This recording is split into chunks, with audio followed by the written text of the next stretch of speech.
We are on location at Dog Ear Books today, speaking to local author Alex Perry about her brand new book coming out today. It's Pig-Hearted, and you do not want to miss this interview. Alex Perry is next on the Spotlight.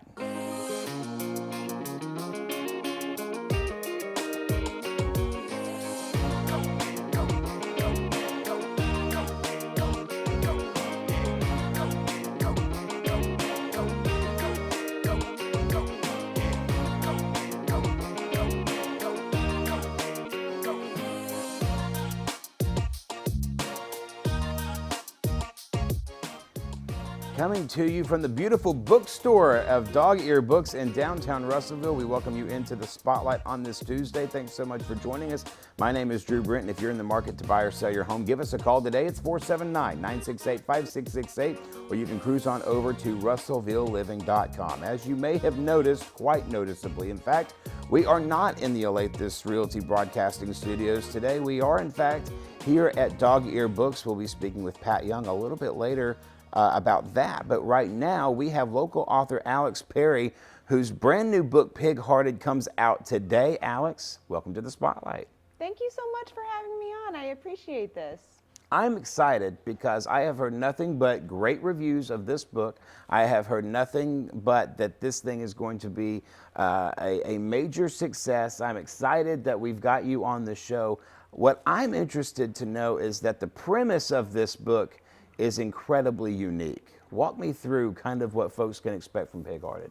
Well, Pig-Hearted is the story of a boy with a fatal heart condition and his best friend, the pig with the heart that could save his life. So Jeremiah is a 12-year-old boy who's playing his first ever big soccer game, and he has a heart attack on the field. And he gets rushed to the hospital, and he desperately needs a transplant. Meanwhile, the story is also told from the point of view of J6, and J6 is a chimera, meaning that he's a pig that has been genetically engineered with some human DNA. So he's been raised with a human heart inside of him, and whenever the two get thrown together, initially neither of them know that he's intended to be the boy's organ donor. So they bond, they become best friends, they call each other brothers, they're the best buddies in the world, and then they eventually discover what is supposed to be the fate of this cute little piggy. And they also discover that not only did the scientists give the pig a human heart, but the pig also has a human-like brain. So now they're trying to fight to save each other's lives, and it seems like only one of them is going to be able to make it. And to find that out, you need to buy Pig-Hearted today. It releases today, so make sure to come by and pick up a copy. You know, I'm interested in the premise of this because this is such a unique idea. It had to come from some sort of inspiration. So tell me, are you eating bacon at Waffle House and you think, you know, what if this had a human heart? Or where did this come from? Just looking at my breakfast thinking, there's a novel right, exactly. in this pork chop. Right. There's a scientist that I heard a story about on NPR that's actually trying to take pigs and use human DNA to cause them to grow human organs. So a farm, instead of producing bacon, could produce livers and hearts for people that desperately need it. And whenever I was in 3rd grade, we took Charlotte's Web and we turned it into a play and we performed it. I was the goose because the goose is a know-it-all that talks too fast, and that suits me really well. So in my mind, the idea of this scientist that's trying to use pigs for human organs and the idea of a children's book, Charlotte's Web, about this pig and the spider trying to save the pig's life kind of conflated together and became the story Pig-Hearted, which is not... It sounds dark, but it's actually very funny. It's from the pig's point of view, and he's a very sassy guy. And you know, you say that it's from a very funny point of view because it's told from whose perspective again? It alternates. Okay. It alternates between the perspectives of Jeremiah, the 12-year-old boy, and J6, the overconfident diva pig. He pictures himself as something like a bodyguard crossed with a helper animal, so like a Secret Service animal, and he sees himself as quite the tough customer. He's not. He's a pig, but right, exactly. He's not short on confidence. You know, I'm fascinated too by the fact that you're able to mix in humor, but with some truly strange and really difficult ethical challenges in a book that's really aimed for kids. Talk to me about that dichotomy, because there's some parallels there that I find interesting. Whenever I taught 6th grade in Houston, my best day of class was whenever we were reading The One and Only Ivan, which is a Catherine Applegate book about a gorilla that needs to be saved and taken better care of. And as a tie-in, and this was, I believe, in 2017. No, it wasn't 2017. It was in 2015. We talked about Harambe the gorilla. Oh, Lord. And we had a debate about what should have happened with Harambe, the ill-fated gorilla. This was at the Cincinnati Zoo. A toddler fell into the gorilla enclosure, right, and the zookeepers shot the gorilla in order to save the toddler's life.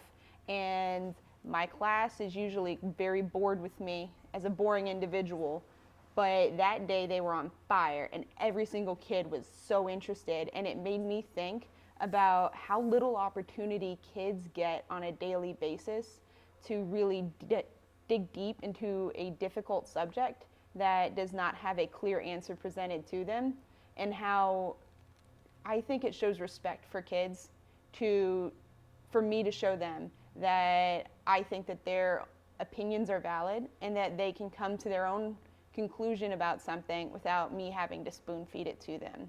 Just give them the real opportunity to think something difficult and complex through. And their voices matter, and they matter, so they should get that shot. Were you ever surprised by what some of them said as it pertained to how they reasoned with these ethical questions? I loved that sometimes the kids if we were doing something like silent reading or writing an essay, some kids that would struggle with that and they would not be engaged. And these were the kids that loved to challenge authority and speak out of turn and stuff like that. And those kids would just light up whenever given a chance to really express themselves, and when given a chance to argue against an idea rather than just me telling them to stay in their seat and stop stapling their neighbor. If they got the chance to instead fight against an idea, it really engaged them on a personal level and really made class a lot more interesting. They finally got their turn. Right. Stapling their neighbor is too specific of an example to not have ever happened. I don't know. My class, that would never happen. No, yeah. Yeah. Yeah, it happened. You look around and, oh, the staple's gone. Oh, Jimmy, no, stop. Right. Okay. Yeah. Outstanding. This is the kind of humor that we can expect in the book, too. Yes. There is a scene in a classroom where I think a kid doesn't get stapled in the book. That might have happened in the book also. But yes, there's also similar scenes. It's Pig-Hearted. It's coming out today right here in Dog Ear Books. And if you cannot afford to wait, you've got to check this book out, because there may be a child getting stapled in here. When we come back, we'll talk more about that, and we'll talk more about Alex. This is the Spotlight from Dog Ear Books right after this on Olathe Realty Live. Hey everybody, Drew Brent from Olathe Realty here, and want to remind you about Thursday night, October the 28th. Our friends over at Counseling Associates are hosting a trunk or treat from 6 to 8 p.m. Go by and see them. They're over at 110 Skyline Drive. They're going to have a great big time for all the kiddos. That's coming up this Thursday. And yes, that's at the same time as the Great Bean Debate. So go over to Trunk or Treat and then check us out over on Facebook a little bit later on. It's Trunk or Treat from Counseling Associates this Thursday, October the 28th from 6 to 8 p.m. Do not miss it.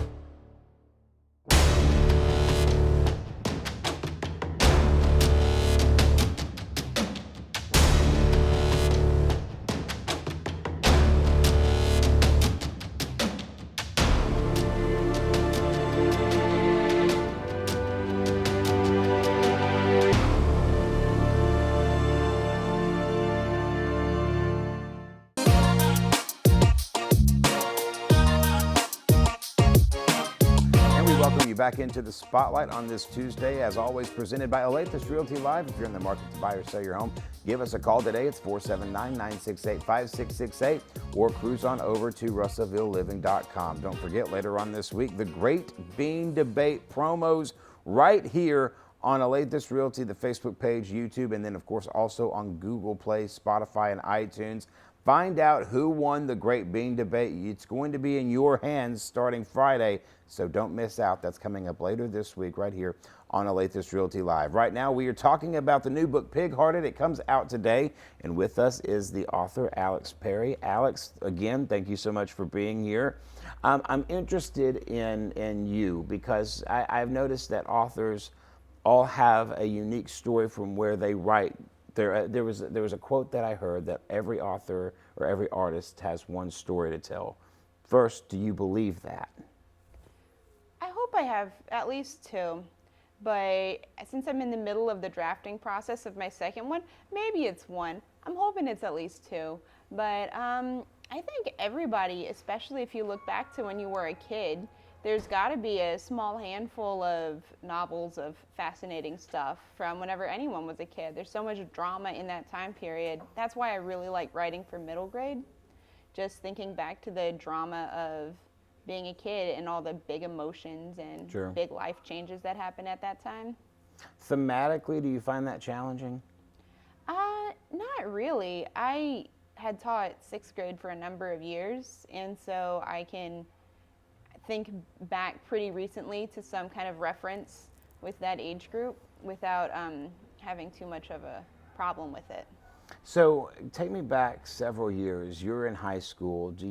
If I tell you at that point that at this point in your life, this is what you're going to be doing and where you're going to be, are you surprised by that, or do you think this is pretty much where you were supposed to wind up? Ever since I was a little kid, ever since I was in first grade, I would staple little booklets together and write my own little stories on it. One of them I remembered was called What Is In It? And it was a little girl on the cover, and you open the first page, and she's looking at this cat, and she says, "What is in it?" And then the next page is the child standing there, but with the cat, like, she's looked in the mouth so far that the cat's body is on her head, and she's looking inside the cat, and so she says, "Oh, a mouse is in the cat." And then you find out that cheese is in the mouse. And so given that that was my early writing experience as a first grader, I think it might be a little bit surprising that that actually turned out to be a career Sure. for me, but I think that's a pretty good start. You know, and you mentioned that this has become the career. You were teaching, but you're teaching no longer. At what point did you say, hey, I think this is something I need to pursue full time?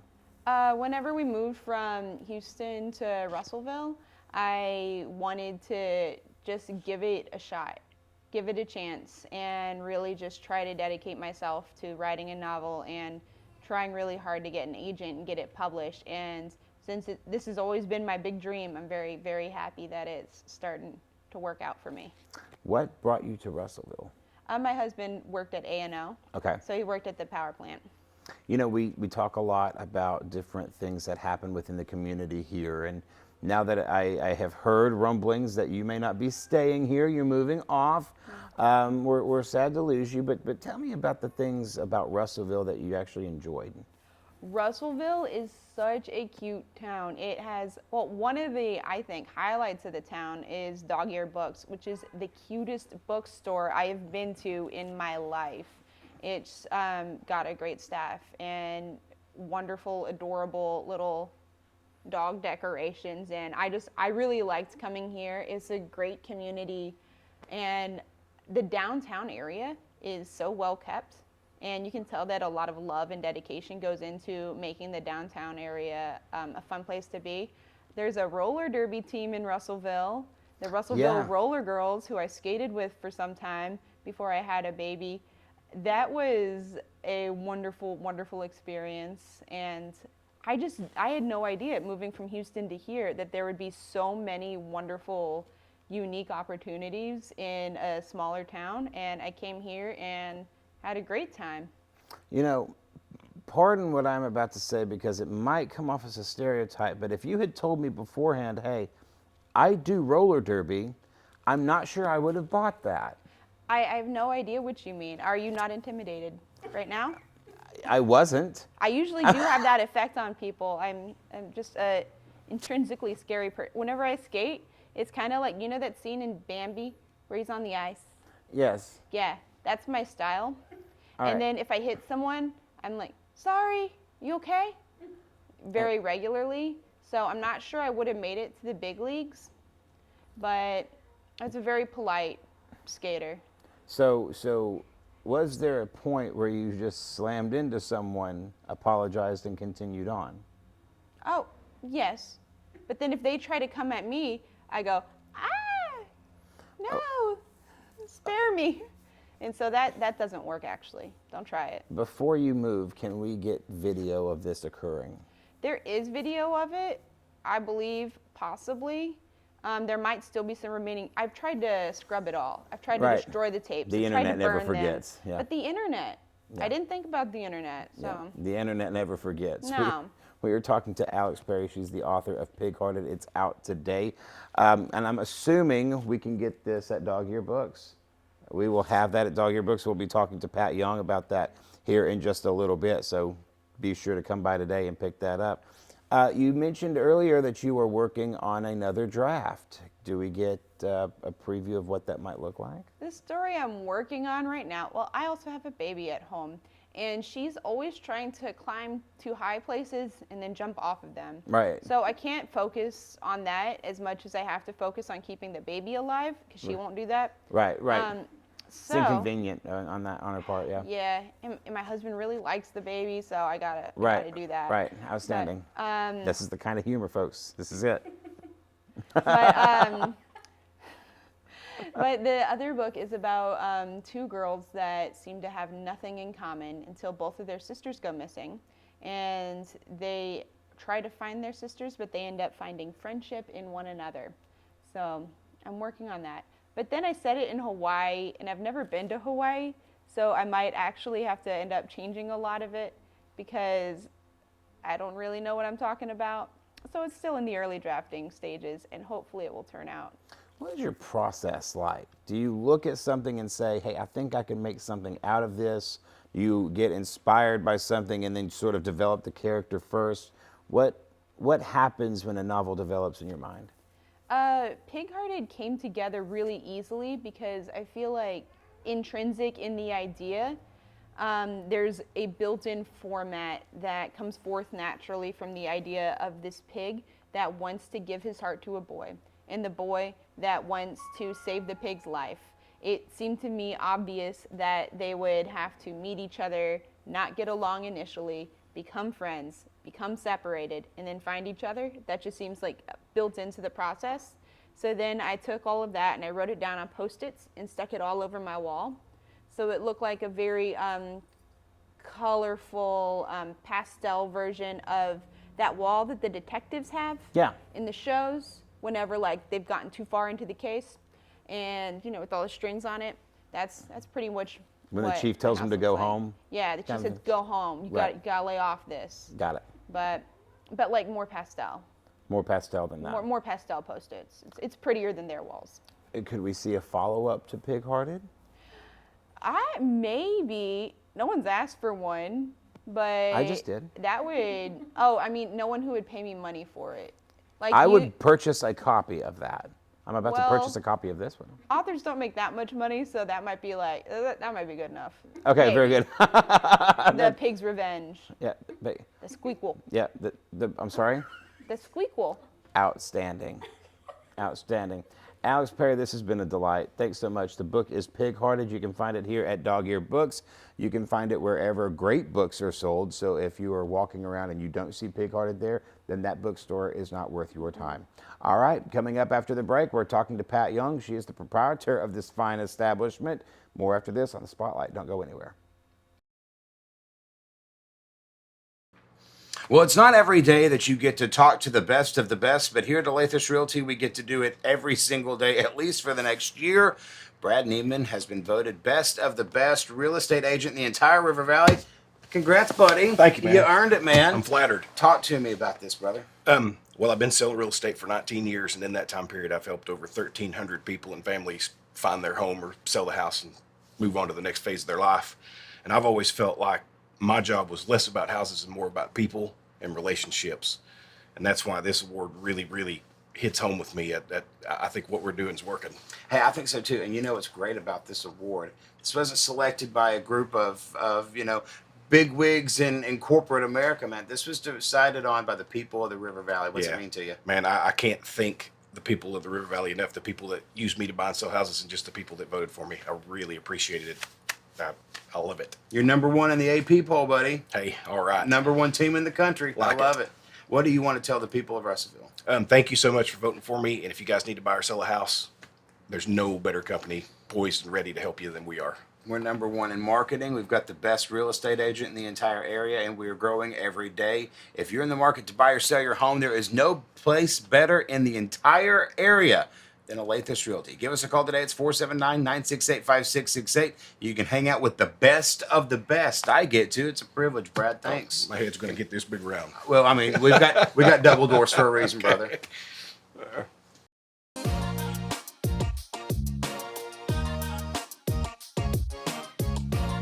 And we welcome you back to the Spotlight on this Tuesday. Thanks so much for joining us. My name is Drew Brent, and if you're in the market to buy or sell your home, give us a call today. It's 479-968-5668, or cruise on over to RussellvilleLiving.com. We are back here at Dog Ear Books, and we are talking to co-owner, proprietor, creative extraordinaire, whatever title fits today, Miss Pat Young. Pat, first time being on the show. How are you? I am great. Thank you for allowing me to be here with you. That you are also a part of Spotlight history, you might want to know, as the first mother-daughter combination. As we had Emily on a few months ago, I'm hoping that we will have her on again at some point. Yeah. She's floating around here somewhere, yeah. I'm certain of that. Walk me through Dog Ear Books from, beginning to end.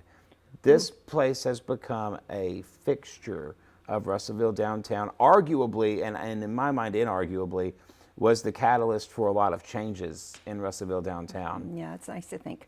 Yeah, this was something Emily came up with 5 years ago almost, when Vintage Books closed, and Emily decided we needed another used bookstore in town, and then the timing was such that Hastings went out of business too around that time.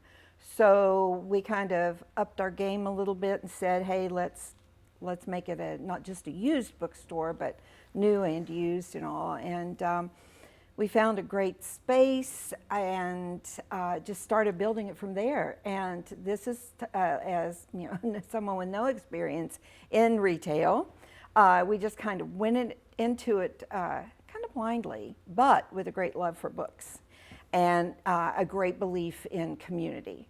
So we really wanted to put those two things together. So that's kind of how we started out, and it developed, gradually, slowly but surely, and we've been able to do some great things. And then we moved to this location in January. Still have a few people that don't know we moved, and so hopefully, if they're watching, we're just kind of catty corner from the old store. But anyway, it's a new adventure here, but we're loving it. We do. I want to go back to that time when you were talking about, hey, we're going to open this bookstore. Vintage Books had closed. Hastings had closed.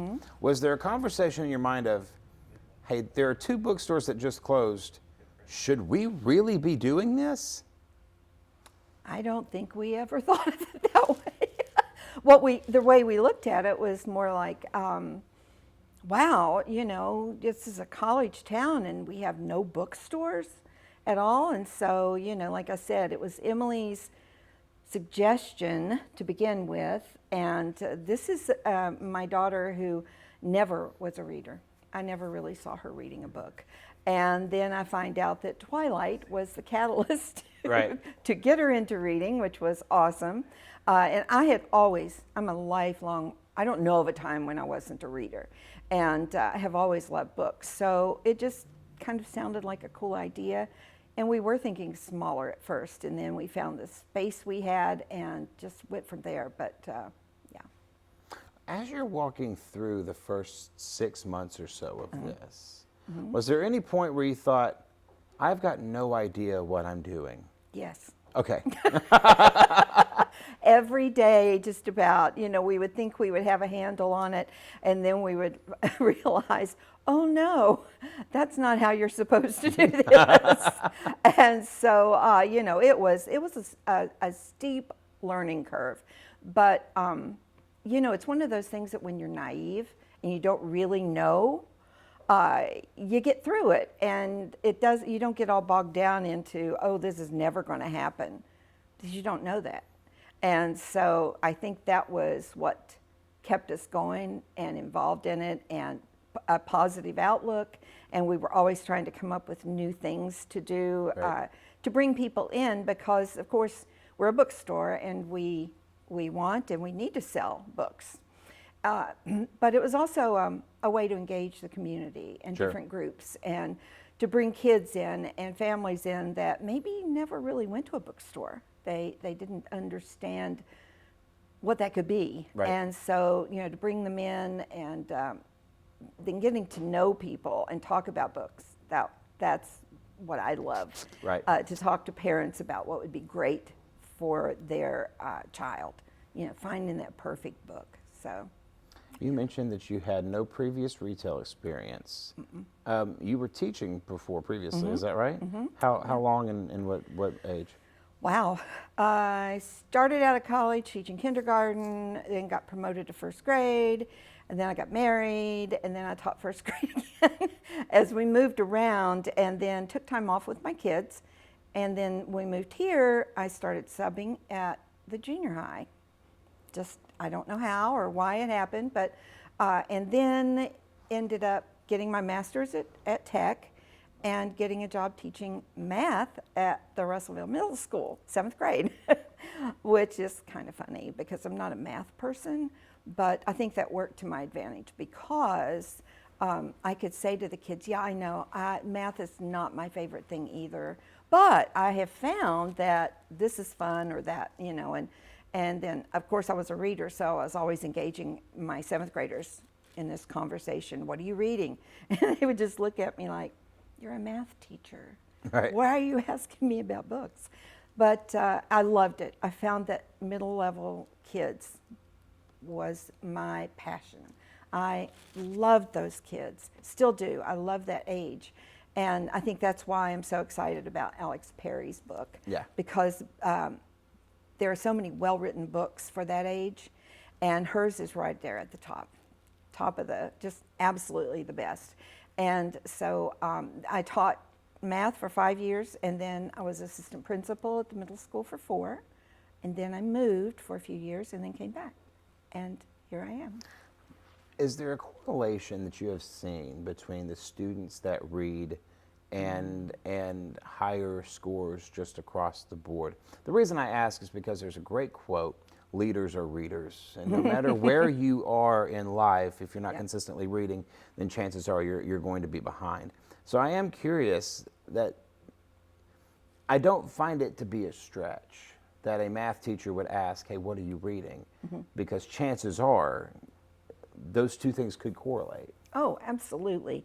And unfortunately, sometimes when you get in the higher grades and you're kind of sectioned off, there's the math, there's social studies, there's English or language arts, and we would run into that on our team, where kids would learn something in math and go across the hall and be called upon to use that, and it would be like, what? I've never heard of that. So getting kids to realize how connected everything was, and it's absolutely, when I was assistant principal, I dealt with so many kids who were struggling, and because of the fact that they really couldn't read, at least not on grade level, and the fact that that was a struggle for them, they didn't want people to know, so they acted out, so they were in my office all the time. Right. And so, there's absolutely a correlation, and, if you can read and you become a reader, I think your chances of success in this world are just exponentially greater. So. We were talking to Pat Young. She is the proprietor of Dog Ear Books. She is also a creative genius and former teacher here in Russellville. And as of course, if you missed our interview with Emily Young, that would be her daughter, who is also the owner of Dog Ear Books. You can check that out on Spotify, Google Play, iTunes, also on YouTube and on the Facebook archives of Dog Ear Books. We're wrapping up with Miss Young right now, but want to remind you that coming out today, you need to come see Dog Ear Books and come see the fine folks over here as Pig Hearted. We were talking to Alex Perry earlier. That book is available today. It will fly off the shelves. Yes, so it you will. need to get here and get here quick to make sure that you have got your copy of that book. Pat, I love asking this question. It's one of my favorite questions to ask because it always tends to throw people. So here you go. Okay. If I go back and I talk to, say, 15-year-old you, and I tell you, this is where you're going to be, are you surprised? Yes, I think, yeah. I would be surprised because honestly, I don't think far in the future. I don't have a 5-year plan or anything. So that far back, no.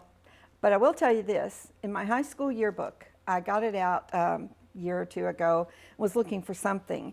And we had a class, like a prophecy kind of thing that one of our poets had written, one of the graduates.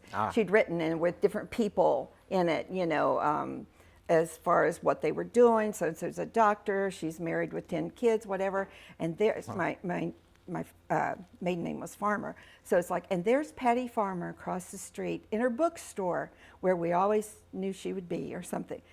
And I read that and I'm like, wow, that was a long time ago. Right. But somebody, maybe it was that I was a reader and people just saw me owning a bookstore. So, you know, I think things related to books have always been it's a big part of me. So, no, I wouldn't have seen myself here, but it's exciting and I'm glad I am. What do we need to know about Dog Ear Books? We are constantly trying to reinvent ourselves and make things new and interesting and provide books for people that, you know, one of my favorite words since I've gone into this is curate, which is basically just to figure out what people want. Right. And we, you know, are trying to do podcasts now, and kids' activities are getting started back, which is my thing. I like to do that. And I think, you know, we're just here to kind of support the businesses around us, but like Main Street, and, you know, build up the things that have started in this town, then got slowed down for a year and a half or so, and now we're coming back, and we want to continue being part of that. So, all right. Yeah. Pat Young, thanks so much, and thanks for letting us be here today. This is great. Absolutely, It's the yeah. first time we've taken the spotlight on the road. I hope we get to do it again, nice. and so thank you. We appreciate that. You're very welcome. Thank you. And we appreciate you folks who have joined us today on the Spotlight. Remember, go and pick up a copy of Pig Hearted. It's out today, and while you're here, come buy all of the books, every single book. There will be more books. Yes. Just come buy all of the books. My name is Drew Brent. If you're in the market to buy or sell your home, give us a call today, 479-968-5668, or cruise on over to RussellvilleLiving.com. The Great Bean Debate is coming your way later this week. Until now, I'm Drew Brent. Have a wonderful evening. We'll see you right back here tomorrow.